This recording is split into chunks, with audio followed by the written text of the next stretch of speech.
It's U of L Today on 93.9 The Ville. Here's your host, Mark Hebert. And welcome to U of L Today with Mark Hebert on 93.9 The Ville. Hope you'll stick around for the next 30 minutes or so and listen to all the great stuff that's going on at the University of Louisville. We got a special show for you today because we've got some longtime employees at U of L we're going to talk to you here in just a minute. But also today, a little bit later in the show, we're going to talk a lot about e-cigarettes. A recent survey found that 8% of Kentucky adults now vape regularly, more than double the national average. So we'll discuss that, as well as U of L research on e-cigarettes and a study that shows pregnant women are not paying very much attention to the warning labels on cigarettes. All that coming up here in a few minutes. But first, this should be a fun segment for all of us. U of L has been a state university since 1970, and there are a few employees on the campus who remember the late 70s and early 80s on U of L's campus and the dramatic changes we've seen over the years because they were employed at U of L way back when. Sharolyn Pepper just retired from the University of Louisville a couple of months ago, and Becki Newton is still with the College of Education, and they're here to talk about how U of L has changed over the years. Welcome, ladies. Thank you. I should point out that I'm friends with both of these folks. I've talked to them over the years. Becki's a little bit, nervous about being on the radio and on TV because I've never interviewed her. But Sharolyn, I have interviewed before. So I'm glad you're both here. Thank you, Mark. All right. Thank you. Well, Sharolyn, let's start with you. You just retired from the university. How long were you with U of L? I was with U of L, was 40 years on August the 8th. Okay. And I celebrated my 40th year. And my picture's actually hanging out on the Human Resources building, and it's so neat. And 40 years seem like 10 years, believe me. So they put the pictures there of all the longtime employees, right? Exactly. Okay. And Becki, how long have you been with U of L? 39 years and 3 months. Oh, not that you're counting, right? Not that I'm counting. And my goal is to be on the side of the building as well. And hit the 40-year mark. Almost there. All right. So Becki, you're in the College of Education. Yes. Were you there? Did you start in the College of Education? I started in early and middle childhood education with Stanley Maurer, and then moved to the dean's office under Ray Nystrand, and have been there ever since. Okay. And Sharolyn? I was in the International Center in the beginning, working with the founder of the center, Dr. George Brodsky, who came here. And I don't remember, but it was from Eastern Europe to establish a center for international students here in Louisville. He had a vision back in the 40s, and I've worked in the International Center my entire career in one capacity or the other. So both of you worked in the same department your entire U of L careers. Wow. Same college. That's a long time. Well, what is the biggest change that you have seen on the U of L campus? I know there's a lot of them, but if you go back to, 1980-ish, and compare that to what we're seeing today on U of L's campus, what do you think is the biggest change? For me, obviously the physical changes and technological changes that everyone experiences, but for me, there's a lot more diversity on the campus today than there was back in the 70s. There are a lot more opportunities for our faculty, staff, and students to get abroad and have a global experience themselves. There are lots more international students and postdoctoral researchers doing top razor cutting edge research, and so for me it's the globalization of our community and the welcoming to folks from other areas of the world. Yes. So how many students did we have at U of L way back when, say 1980, 85, 86? Any idea? And how many do we have now are coming? We have close to 1,000 postdoctoral researchers and graduate and undergraduate international students. We have a lot of international athletes. They're almost in every one of our sports. Back then, I would say, from what I can remember, we probably had 100 students. Oh, wow. That's it, huh? And we did have research scholars, but not as many, nowhere near as many as we have now. And Becki Newton over the College of Education, what's the biggest change you've seen on the campus since you've been here? Mainly with technology and how it's changed our workplace. And we started out with a typewriter. I remember how excited we were to get one that had a correcting tape on it. And now everything, of course, is state-of-the-art technology. And what's happened with that, of course, is that our productivity has increased dramatically because we get so much more done in a quicker amount of time. Have you been surprised at the advances at the university over mainly the last 10 years, just seeing, the new dorms, the new buildings, the new student student rec center, those kinds of things. Have you been surprised? Yes, Is that the right word? Now it's more like campus is its own town. Used to be we were just, a few blocks within the city. And now when you bring people to campus, which we did a few weeks ago, and they were just so amazed that it was like a land grant college in the middle of a town. And it's just, there's no need to leave during the day. We have everything at our disposal, all the facilities, and even groceries and things like that. And yet it's still a beautiful place. It's it's still a beautiful place to walk and enjoy nature and just to clear your head if you get to take lunch. So you both had talked a little bit about some stories you had, or some deans you worked for, perhaps, or some folks you worked for in the past. By the way, we're talking with Sharolyn Pepper. I'm sorry, Sharolyn Pepper had to swallow there, and Becki Newton from the University of Louisville. They both have been at the university. Well, Sharolyn just retired after 40 years, and Becki's been here for 39 years. We just thought we'd see what the changes have been like at the university over the past 39 or 40 years. But when you, when you think back, what are some of the stories that you remember, some of the things that happened at the university that were either funny or that you said, ooh, that's going to be a big change at our university, or something that happened? Well, it's faster paced now, that's for certain. Back in the days of Ray Nystrand, we would just often just take an afternoon and just have friendship time with one another. All the staff would get together, and Ray would say, why don't y'all just leave a little early and, just go enjoy the rest of the day. And it was just a slower pace, and we were family. And now, even though we're very close to our colleagues within our own department, we don't have the face-to-face interaction with people across campus like we used to, because we had to hand deliver mail. Now everything's, of course, Email. Instant through email. Yeah. And sometimes we miss that face-to-face interaction with the person on the other end of the email. Yeah. Well, that's a good thing about my job, is I get to go all over campus You do. interviewing folks, so I get to see you all face to face. Sharolyn, any stories from way back when that you found interesting or cute or funny? Well, I've worked with people from all over the world. So I would get, back in 1977, when I first came to work at university, actually a couple things come to my mind. I was given an assignment to write this 3-page letter to all of the foreign embassies in D.C. And the only thing I had to do that on was a typewriter, and there were like 100 different ambassadors that I was going to have to write to. So I thought, I've got to find something. There has to be an easier way. And this was 1977. There was no electric typewriter. And Didn't have a Xerox copier? No. And so I went to the graduate school, and there was a mag card machine, and I was able to do it once. And A then what print machine? it. So Becki, I think it was called a mag card card. machine. I don't even know what that is.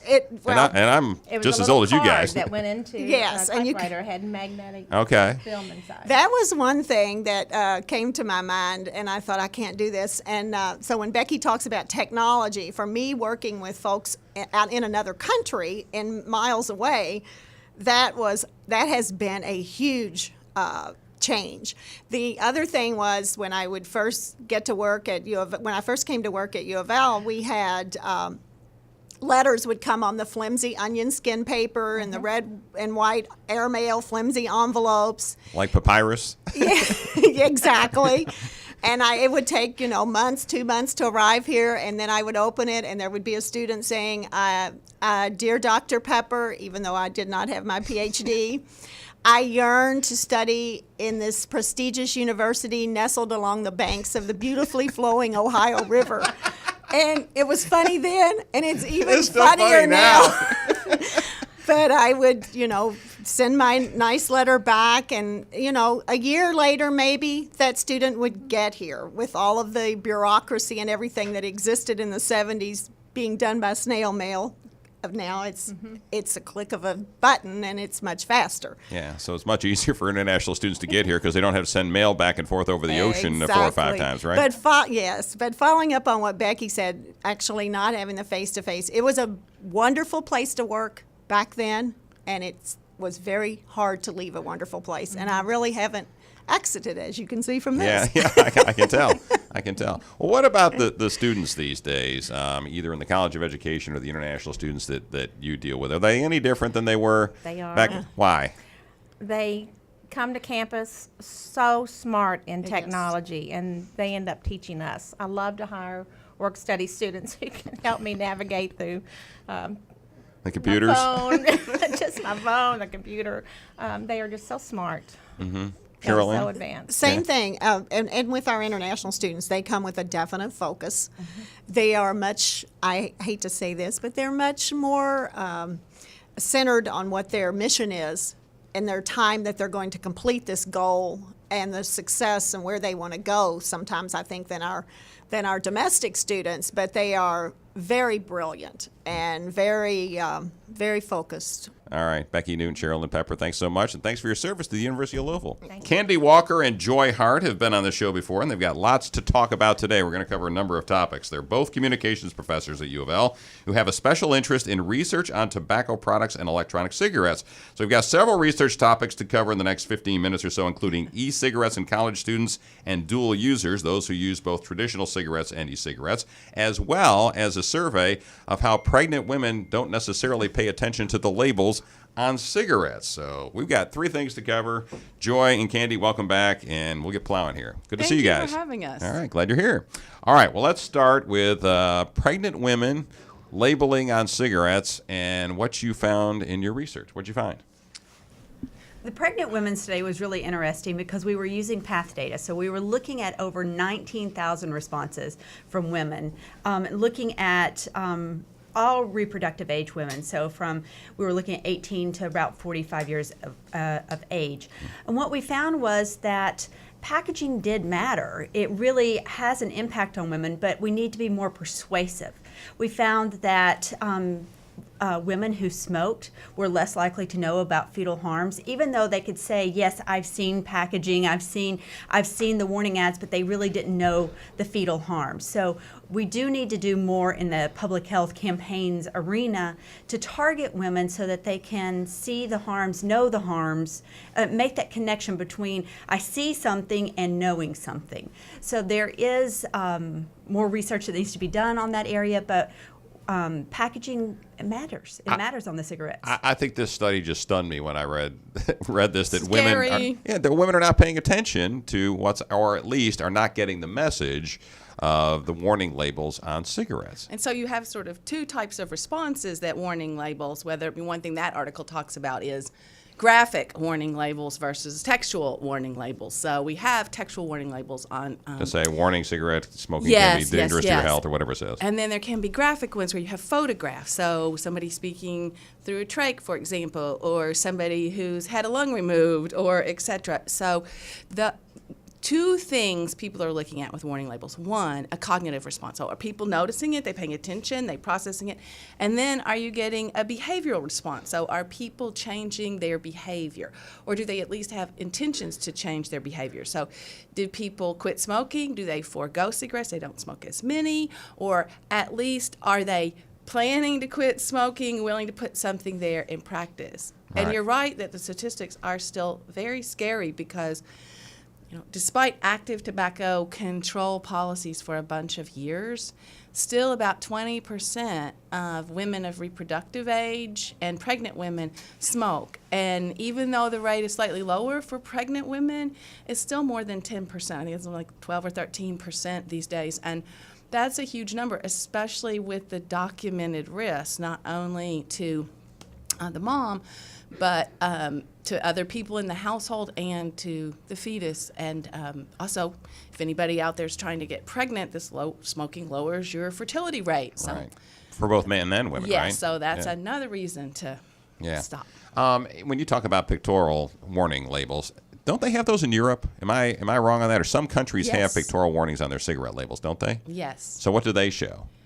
Was that the person that Right, many has different. had surgery or looks really Yeah. bad or whatever? Many different kinds of things. And some of them are pretty. They're Pretty graphic? Some of them, and a lot of the research that's looking at what's persuasive, because we don't want to go to a fear appeal where people see the message and it's so, they have such a strong reaction to it that they just put it away and they don't even process it. So going off what Joy was saying, it really is, we have to figure out a persuasive message that is strong enough that gets their attention and strong enough that will change their behavior. And of course, it's, there are a whole bunches of variables that influence this. So you want what Kandi just described, but it's not that there's one answer. So different groups of people may respond differently to different messaging. So there's a lot that people designing these messages have to, and testing them, have to take into But we would argue consideration. that some of the messages really need to be targeted to women of reproductive age. Right. And that For obvious reasons. that Obvious reasons. age group tends to respond more in the ways that tobacco control advocates would hope to that kind of messaging. You also ask about this messaging existing other places, and there was a plan for it to start in the U.S. a few years ago, but that's been on hold, and so we don't currently have those. Though more recently, the more graphic messaging. the more graphic, Actually on the actual cigarette packs or on cartons or what? Yes. Okay. covering a relatively large portion of the packet too. And there's more recently a pretty big push to make that happen as soon as possible. So we may start seeing that come into be. So some pressure. We'll see. We'll say pressure put on. Yeah. There's not so many folks, even from Kentucky, North Carolina, South Carolina, tobacco-producing states, in the federal legislature, in the Senate, and in the House that are diehard, well, I got to protect my tobacco farmers. They're just not that out there anymore. So you would think that this would not be a huge political hurdle. And that You would think so, but as we found in one of our e-cigs studies, and what we're seeing with e-cigs in general in Kentucky, is legislation is falling a little bit behind on what we're seeing behaviors around traditional cigarettes and e-cigarettes. So what we would like to see legislation do, what we would like to see regulations do for all tobacco products, we're still lacking.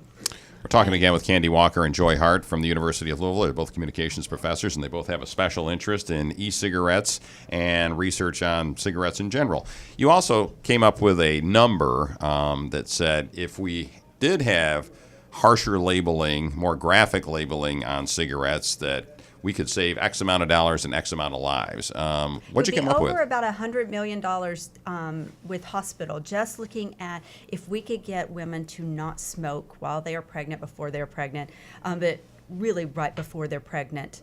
We could save over $100 million annually just in hospital and medical fees. And if you contextualize that to the broader population and outside of this particular group that study focused on, it's about 1.7 billion. Wow. Well, that's if you include everybody, though, Right, right? right. Okay. Which, Significant But healthcare that's costs. some actual real money. yeah, that's a pocket change. That would build a third of a wall Yeah, with Mexico. It's huge. That's a whole Yes, other story. yes. Yeah, you mentioned also the cultural rooting of tobacco in Kentucky. Notice the rooting in plants. But so the cultural rooting of tobacco in Kentucky and some of the political issues surrounding it. Kentucky also, if you combine that with the socioeconomic status of many of our residents and the number of people who live in rural areas, then you have sort of I don't know how many variables I have running there, but a triple or a quadruple whammy running, because socioeconomic status, whether you live in an urban area or a rural area, and so influences tobacco use rates. And some of the things are masked if you look at the general data, so you may notice declines in smoking among women, for example, but if you tease out women who live in urban areas versus rural areas, the rates have actually gone down in urban areas but stayed stable in some rural areas, or even gone up. We don't know why.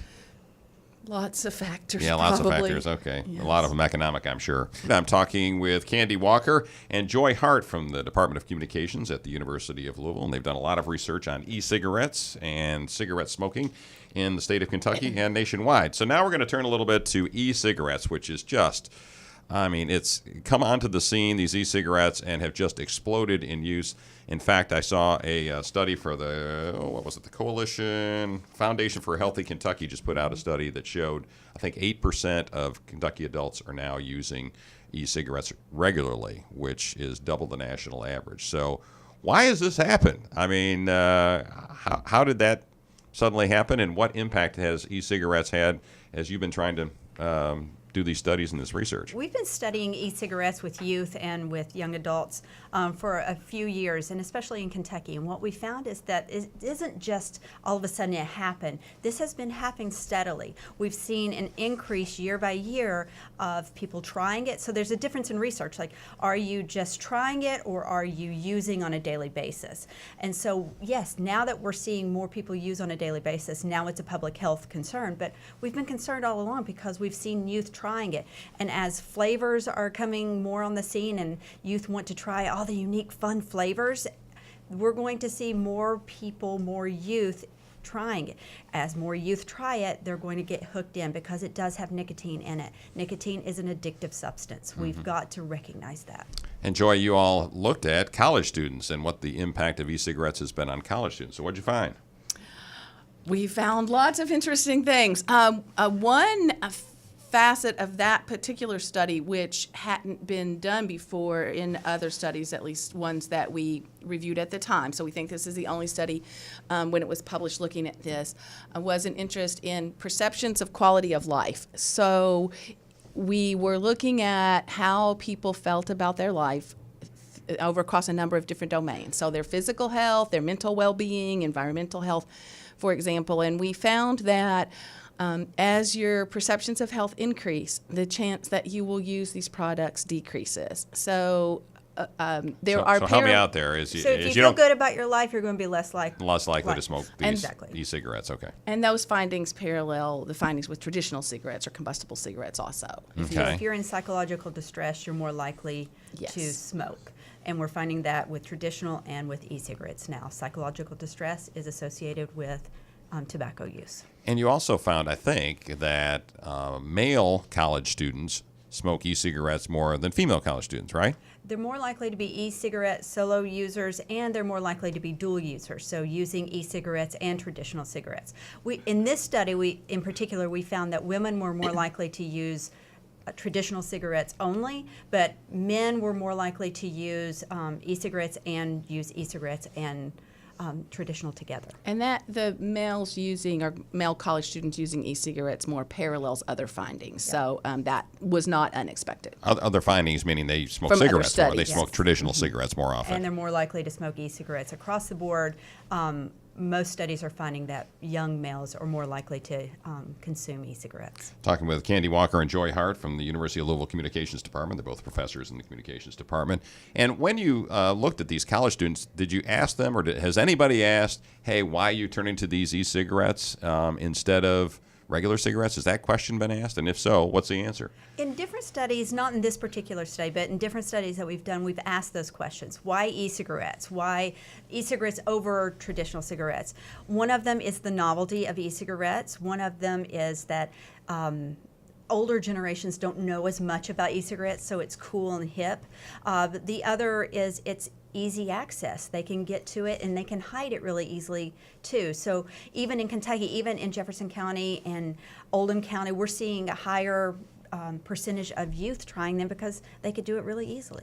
Is there, Joy, a perception that e-cigarettes are safer than real cigarettes or old-fashioned cigarettes? Yes, it varies by person and group, but even some of the health groups suggest that for adults, particular ways of using e-cigarettes may be safer, or probably are safer, in fact, than continuing your traditional cigarette use. However, the final verdict on health effects associated with e-cigarettes is still out, but that's the current wisdom in some ways.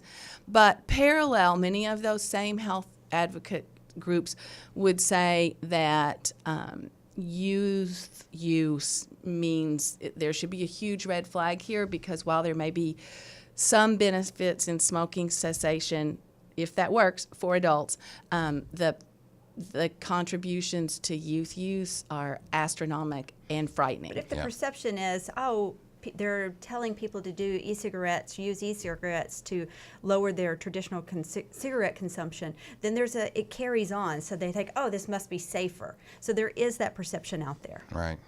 All right, well, that'll take us to our next topic, which is folks who are what you call dual users, Dual I guess. users. So what is a dual user? someone who uses e-cigarettes, and someone that smokes traditional tobacco. Okay. And if you want more definitions, which we didn't focus on in that article, but now there's considerable interest in the research world in something called polyuse too, which is using more than 2 of those products. So how could there be more than 2? So You got you e-cigarettes may- or regular cigarettes? Chewing What else? tobacco, chewing tobacco. Gotcha. So different hookah. tobacco. Gotcha. All right. So these dual users, though, that smoke both old-fashioned cigarettes and are vaping the e-cigarettes, what'd you find? Do they use one more than the other? Do they do, certain times a day they really need a cigarette and other times they really need an e-cig? What'd you find? I think one of the more interesting findings of the study is when they're using. So we're seeing that dual users are waking up and using their nicotine product sooner than if they're a individual user. But both of them have nicotine in it. Both of them have nicotine. Okay, so which one are they using when they get out of bed? They're More- vaping earlier. They're vaping, And okay. it's kind of documented with cigarettes. And so the key thing about this study is that it really stresses that we need to understand patterns of use. And so even contextualization. So is somebody a dual user or not, or a poly user or a solo e-cig user? There's not a static definition. It seems that people might change within a month. So a couple of weeks they're a dual user, a couple of weeks they're a sole e-cig user. The next 2 weeks they use an array of different products, more than 2. So there's not necessarily a static nature, but understanding the patterns will also help us understand the health effects. So as Kandi was saying, that use of nicotine early in the morning has particularly negative health effects. And so if you can delay longer, it blunts some of those. And the people who were sole e-cig users were able to forego use later in the morning. Okay. Gotcha. All right. Well, that makes sense. I think it makes sense. I don't smoke either, so I don't know, but I think that does make sense that they would forego later. But jumping back and forth, though, I guess the constant is the nicotine. That's the addictive substance that gets them either doing cigarettes or e-cigs, right? Right. Okay. Wow. It's And then it becomes a behavioral. Right. You get into the behavior patterns. Got to have and something in your why. mouth. It's an oral fixation, that kind of stuff. All right. There's a couple other things I want to talk to you guys about. I'm just going to have you back on the show again because you all do great research, and it's fun and interesting to talk about. And as you said, Joy, I think the e-cigarette debate and the research going on and what the harm is in smoking e-cigarettes or vaping e-cigarettes is yet to be told. And we're doing that research here at UofL, right? We are. Okay, very good. All right, Kandi Walker, Joy Hart, as always, good to see you. Thank you so much. All right, we're going to wrap up the show with a Did You Know segment. Did you know that UofL is one of 357 schools to earn a community engagement classification from the Carnegie Foundation for the Advancement of Teaching, which is awarded to schools that demonstrate excellence in community involvement, which is all of what UofL is all about, actually. And you two are very involved in the community, so thank you for your community involvement. That'll about do it for this edition of UofL Today with Mark Hebert, which you can hear every Monday and Tuesday night at 6 on 93.9 The Ville. Check out all the UofL news, videos, and events at UofLnews.com. Thanks for listening to UofL Today with Mark Hebert. Go Cards!